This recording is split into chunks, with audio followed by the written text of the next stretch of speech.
Out of fear, I stayed in my full-time job too long. The money made sense with my counseling private practice. It was enough to live on just that. And by leaving my full-time job, I freed up 40 hours a week that then I could put into those two part-time quote side gigs. I think that would be something. I also think that in general, one thing I did well that I would also just kind of reiterate to myself would be give yourself less time than you think you need for things. So I right now work Tuesday, Wednesday, Thursday. I work 9:30 to 3:30. I want to be around my daughters. I'm a single parent raising them. And so I have to make sure every single minute goes to the best things instead of just dinking around on stuff that really doesn't matter. So I would say in going back, setting clear boundaries on when I'm working and when I'm not working, that's something that I would really just emphasize even more.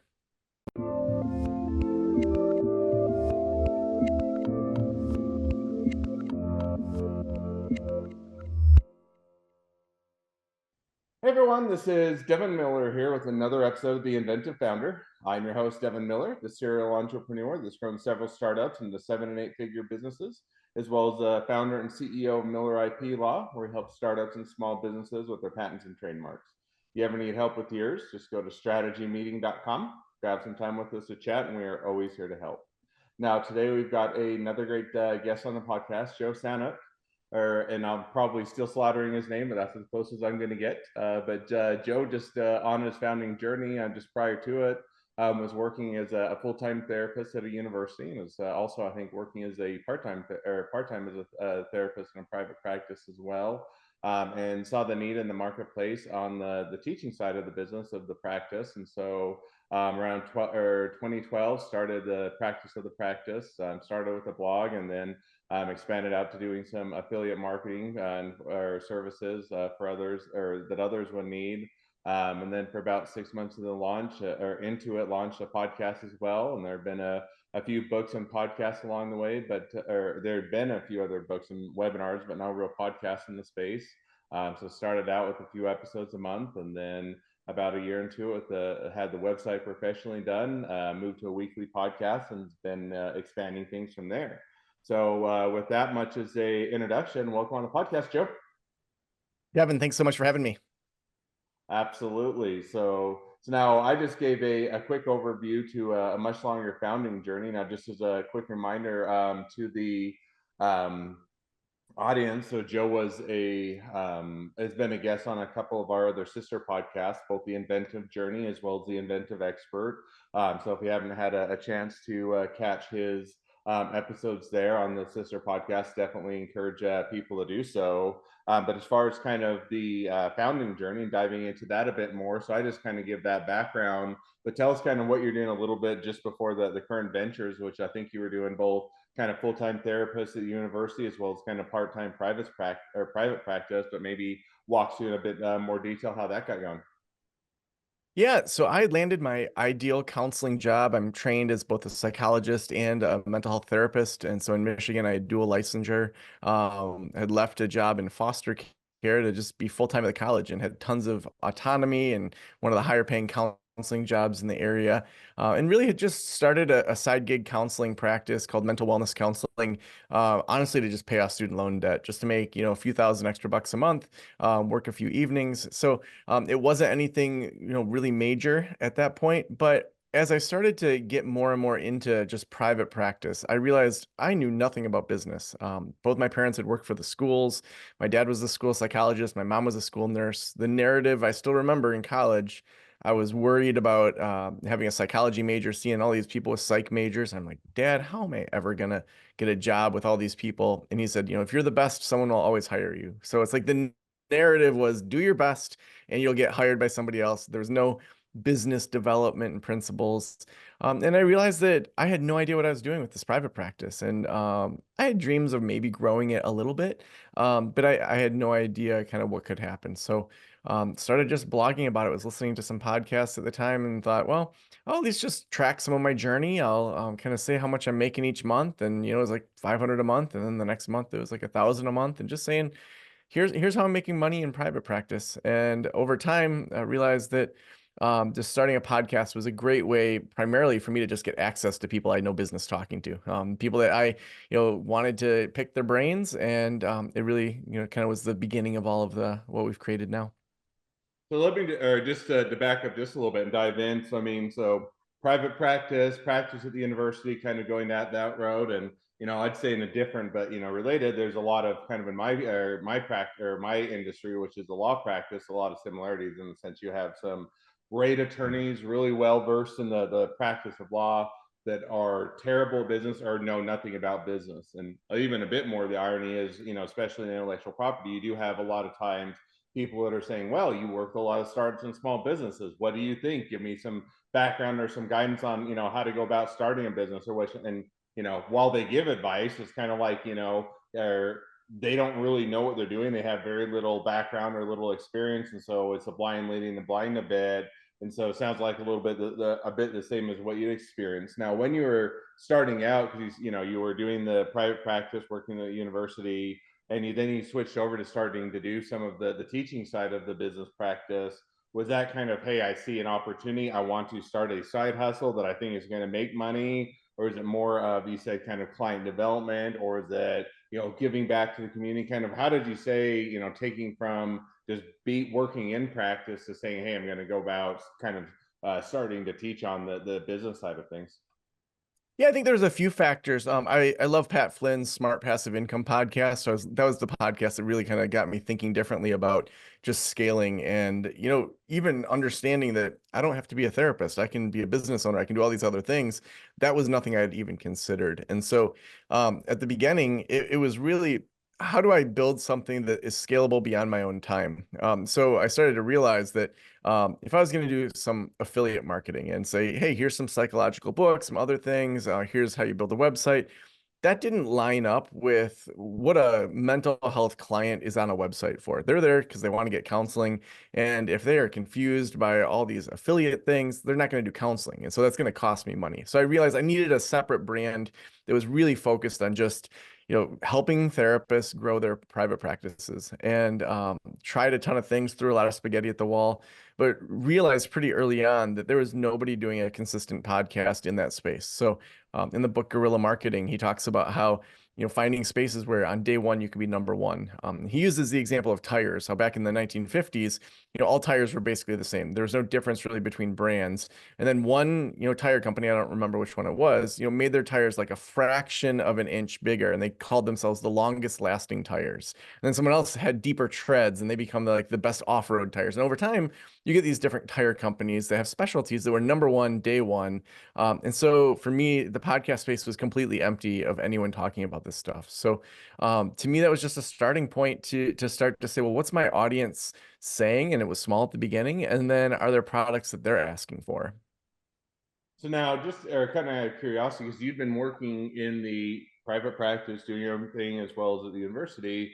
Now, how did you go about kind of getting that business experience? In other words, you kind of going back to the blind leading the blind. If you have zero background experience or ran any sort of a business, going out and telling everybody else how to do it probably isn't going to be of a large benefit to them. So it kind of has Yeah. to get a bit of that background or experience in order to be able to share and to direct other people or to start doing the podcast. So it was a matter of, as an example, and certainly walk us through, was that, hey, I don't know a lot, so I'm going to go out and find other experts or have people on the Mhm. podcast and have them share and kind of gain the experience myself? Or did you go get a degree, or did you do self-study, or kind of how did you go about building out that expertise so that as you're then going about teaching or sharing and teaching others, that you have that kind of wealth of knowledge to pull from? Yeah, I think I was actively learning by listening to podcasts and then reading books from guests that I really enjoyed or thought offered something unique. I still remember hearing an interview with Gary Vaynerchuk back then, and got his book, Jab, Jab, Jab, Right Hook, like right away. And so I was consuming a lot of information. Also, I was very honest from the very beginning with all of my podcast listeners that, hey, like I'm learning along with you. I'm trying to become a better business leader. In a lot of areas, I feel like I don't know what I'm doing. But the first product I launched, we now call it the 1 year practice plan. And it was a weekly email walking people through the very first steps in starting a practice. I knew how to do that. I had started a practice, just basics of, figuring out in your state, should you have an LLC or something else? And then, setting up the basics of your website, keeping your costs down. What kind of bank accounts should you have set up? And so I started that, and we sold it for $150 per year. So it was a recurring revenue, and we'd have about one person a month sign up for it. So that very first person that signed up, I just stayed like 3 or 4 emails ahead of that person, and I'd even email and be like, "Where are you stuck?" Like, and they would say, "Oh, like I don't know what to do with this. I wish there was more emails on that." I'd write those emails, for them to come to them, and they didn't realize that, they were the first person that was trailblazing, this thing. So, for 52 weeks, I was writing these emails. And then I remember we did a one-time sale on Black Friday, and I said this is usually $150 dollars a year. We're going to drop it to a one-time $17 price, and it was really just to see like would people jump in. And we sold 100 of them. We made $1,700 in one day when normally we might make $150 a month. And so that became then our tripwire where I realized, okay, that is an area that I can speak to. And then over time, people started seeing me more and more as a consultant and an expert because I didn't realize what I knew. In psychology, there's this framework of you don't know what you don't know. Next, you don't know what you know. Then you don't know what you know, and then you know what you know. And so this idea that you don't know what you don't know, then you know what you don't know. But then I kind of was getting into, I didn't realize all the expertise that I had acquired by doing all of these podcasts, and people started reaching out to me. So then we had kind of two bookends. We had more expensive consulting that I was doing at about twice the price of my counseling, and then the $17 product. And over time, people would say, "Well, I can't afford consulting, but I need more than your email thing. Like, do you have anything in between?" And so we just kind of built it out over time. This is all while I still had my full-time job at that point and had my counseling practice.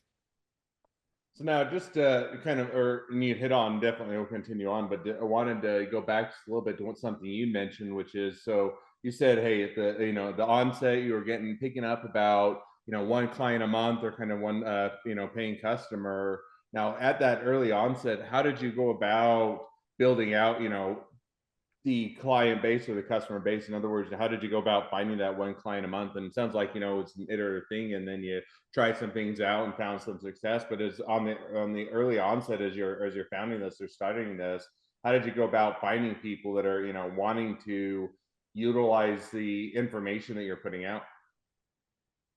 Yeah, there's two main strategies. We had an email opt-in that had about 12 emails that were just around basics of private practice. That's had different iterations, and we've definitely segmented the list better than we did at the beginning. So that was something to have people jump onto. So I would say we probably had 20 to 50 people a month that were jumping onto that free email list. And then over time, we'd build different opt-ins that went along with podcast episodes.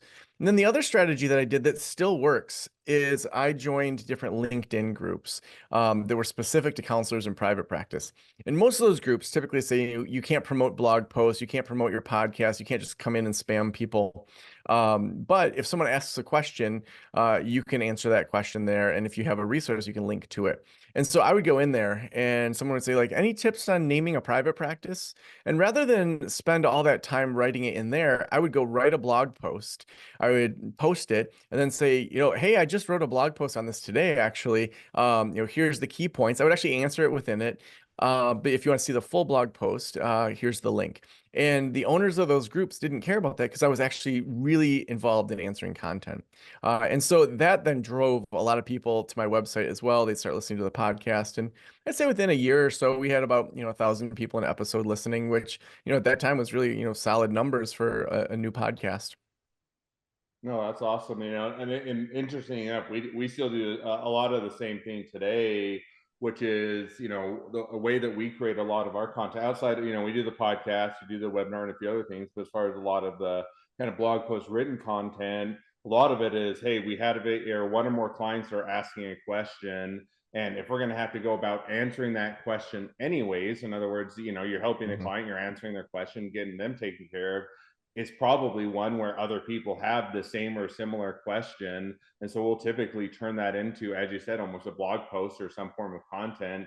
answer the client's question, but then it also gives the ability that as other people are having that question come out, it's already out there, you're already utilizing it, you can point to it, or they'll organically find it. So I think, just as a general sense, that's a great way to have content ideas, create the content, but also to be able to or utilize what you're already doing to generate additional revenue. So I definitely I think that's a great avenue to take.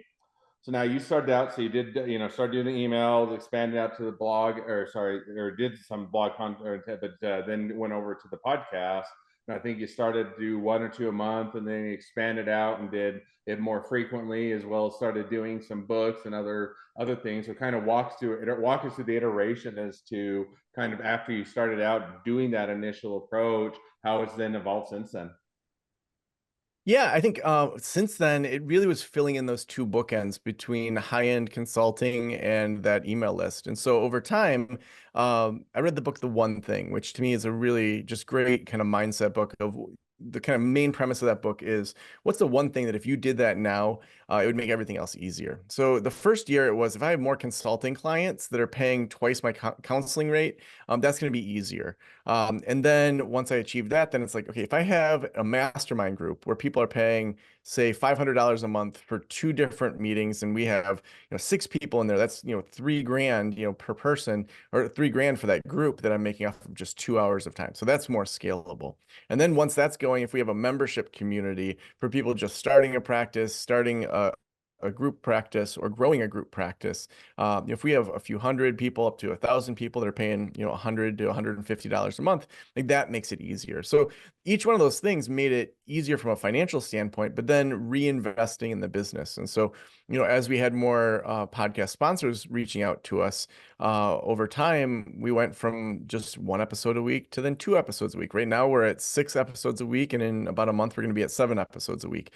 Completely sold out sponsorships because people are getting good results from it. So really, it's this balance of what's our team capacity and infrastructure and operations, and then what are people asking for. So we noticed that we create a partnership with a web designer, and then within 6 months they'd be completely full and not be taking any of our referrals anymore, and it would dry up. And so we explore bringing web designers onto our team that we actually own the process. We've looked at how do we integrate AI and do that training. If we find a pay-per-click person that we really like, we try to bring them onto the team as a contractor that we can send some people to. So really having that pulse of the market and then responding appropriately just to make it sort of the one stop for people in private practice. So now, kind of one question that I think that comes up that kind of came to mind as you were talking to that is, to a degree, sometimes you as you're building or growing a business, you put out a roadmap. You say, hey, here's what we're gonna do first, second, third, fourth. There's a very much of an intentionality. Other times, it's hey, a little bit. You're building the airplane as it's taking off. So in other words, you're figuring things out, you're testing things out. You're saying, hey, this works. We're gonna dive in deeper here. Hey, we tried this, it didn't work, and we're going to jettison that, or we're going to walk away from that and focus on what's working. And it's kind of testing things out and iterating through. So what as you're going through, is it more of the intentionality, following a roadmap that you'd already set out in your mind, or was it more building the airplane as you're taking off, or kind of how did you figure out what works and the areas that you're going to expand on or not expand into? Yeah, so early on it was super messy. There were things we'd try and it would fail and it wouldn't work. And over time, we created a better process that we use now. And so I wouldn't recommend as messy as we started, where we would try something and just see and not have a lot of the data. We do something we call the 3P process. So take, for example, when we launched Next Level Practice. That's our membership community for people starting a counseling practice, all the way up until they're ready to hire their first clinician to start a group practice. So typically it takes people about 9 months to get full and then be at that point. So I had this idea of a membership community. I had heard about them from different people about how it's such a scalable, great thing. And so the first you want to reach out to your community and say, I want to meet with about 20 or so of you that are interested in some way in starting a private practice or already have a solo practice. So get 20 meetings set up, no longer than 20 minutes. So these are not long calls. You clarify that it's not a sales call. It's literally hearing from them what they want. So the 3 Ps are pain, product, and price. So first, you're going to dig into the pain. What's it like to start a counseling practice? You're in solo practice. You've been in it for a year. Like, what are you frustrated with? And, I feel lonely. I feel like other people have done this and it should be easier. I feel like I don't know anything about marketing, whatever the things are. You're keeping track of that. You reflect that back to them like a good therapist. So, I heard you say these things. You list it back to them. Yep, that's accurate. The next P is imagine there was a product that solved all those problems. We're thinking about a membership community. What for you would, and you may not give any direction. We did because we wanted to really validate the whole membership idea. We're thinking about a membership community. What would you want from that?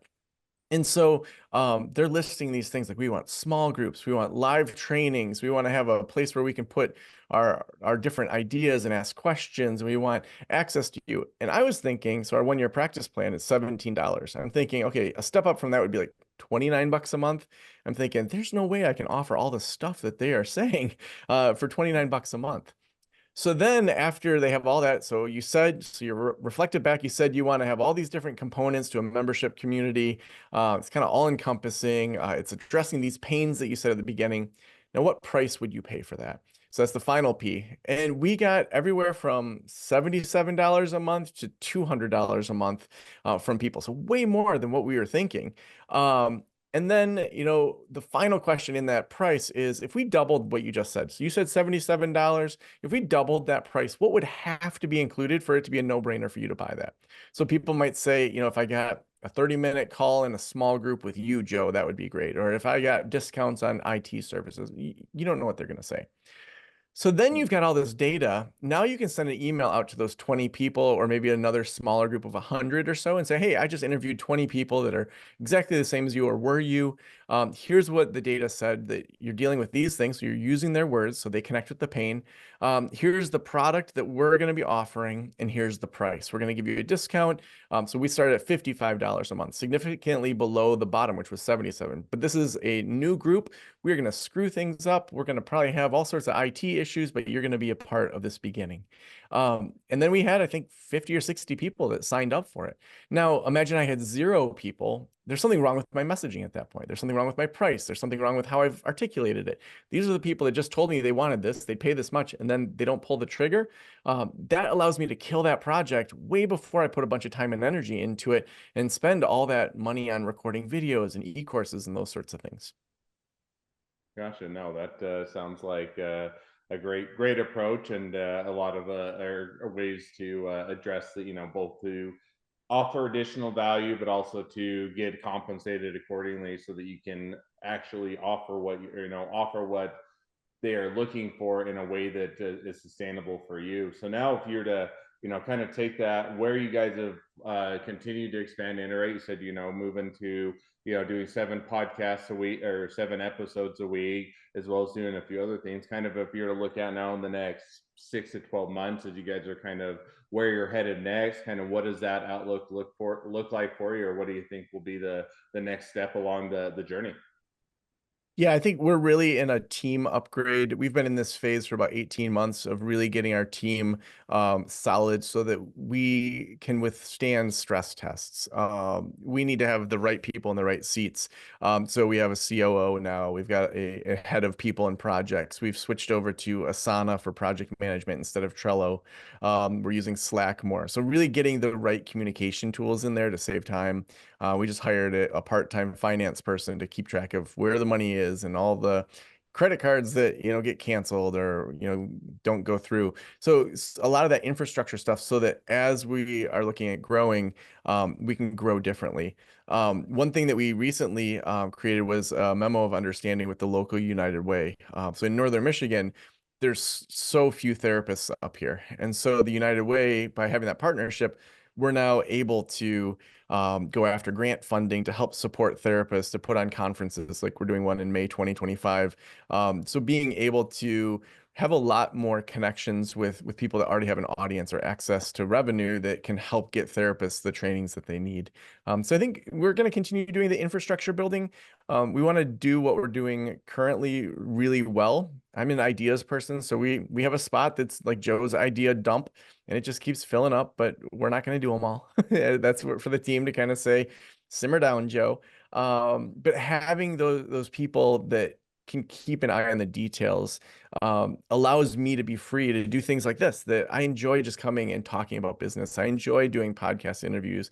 I enjoy having a handful of consulting clients, but then making sure that we're really kind of getting that infrastructure right, so that probably in 25 and in 2026, we can continue to level up in a different way. No, that's awesome. Sounds like it'll be a good on or good upcoming. I like the idea of having kind of the idea dump one, just because I think as an entrepreneur, a lot of times you have a lot of different ideas that come to mind, or as you're whether you're listening to a book or a podcast or doing other activities, or happen to just be sitting unwinding, can't implement them all, and so to kind of have that place where it's a bit of a repository, and then to have whether it's teammates or other people that you can bounce the ideas off with, or even just let them sit there for a bit and percolate and then circle back to them, also gives a great way to kind of capture those and then sift out which ones make sense to pursue as a business. Well, now as we've kind of reached again the present day of the journey, and looking a bit to where you're headed, great time to transition to the one question I like to ask at the end of each episode. So with that question, I'd like to ask is, if you could go back to the early days of the business when you're just getting started, what would be the one decision you'd make differently? Hmm. Yeah, I think out of fear, I stayed in my full-time job too long. The money made sense with my counseling private practice. It was enough to live on just that.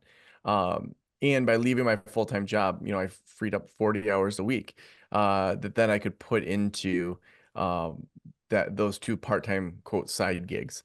I think that would be something. I also think that in general, one thing I did well that I would also just kind of reiterate to myself would be give yourself less time than you think you need for things. So I right now work Tuesday, Wednesday, Thursday. I work 9:30 to 3:30. I want to be around my daughters. I'm a single parent raising them. And so I have to make sure every single minute goes to the best things instead of just dinking around on stuff that really doesn't matter. So I would say in going back, setting clear boundaries on when I'm working and when I'm not working, that's something that I would really just emphasize even more.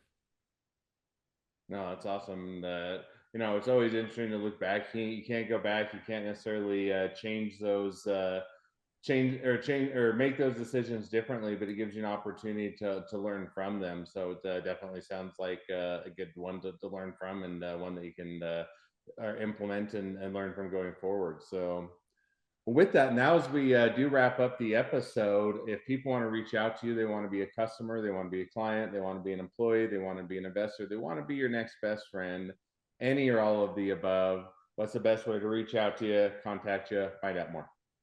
Yeah, so we're accepting sponsors, we're accepting new consulting clients. The best place is practiceofthepractice.com/apply. So just fill that out to the best of your ability in regards to what you're looking for.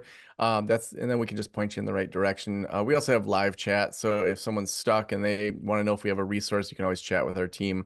And then the Practice of the Practice podcast, we cover all sorts of really interesting episodes and psychological themes and business themes and life development themes. So there's bound to be an interview there that you'll find interesting because, if you're listening to this podcast, you probably like podcasts. Awesome. Well, I definitely encourage people to reach out, support a great business, make a new connection. If nothing else, make a new best friend. So, with that, thank you again, Joe, for coming on the podcast. It's been fun. It's been a pleasure. Now, for all of you the listeners are out there, if you have your own journey to share, and you want to be a guest on the podcast, we'd love to have you. So you can go to Inventive Unicorn and apply to be on the podcast. Couple more things as listeners, make sure to click share, subscribe, leave us a review. Helps us to reach even more startups and small businesses to help them along their journey to success. And along that note, if along your journey you ever need help with patents or trademarks or anything else with your startup or your small business, just go to strategymeeting.com, grab some time with us to chat, and we're always here to help. Well, thank you again, Joe, for coming on the podcast, and wishing the next leg of your journey even better than the last.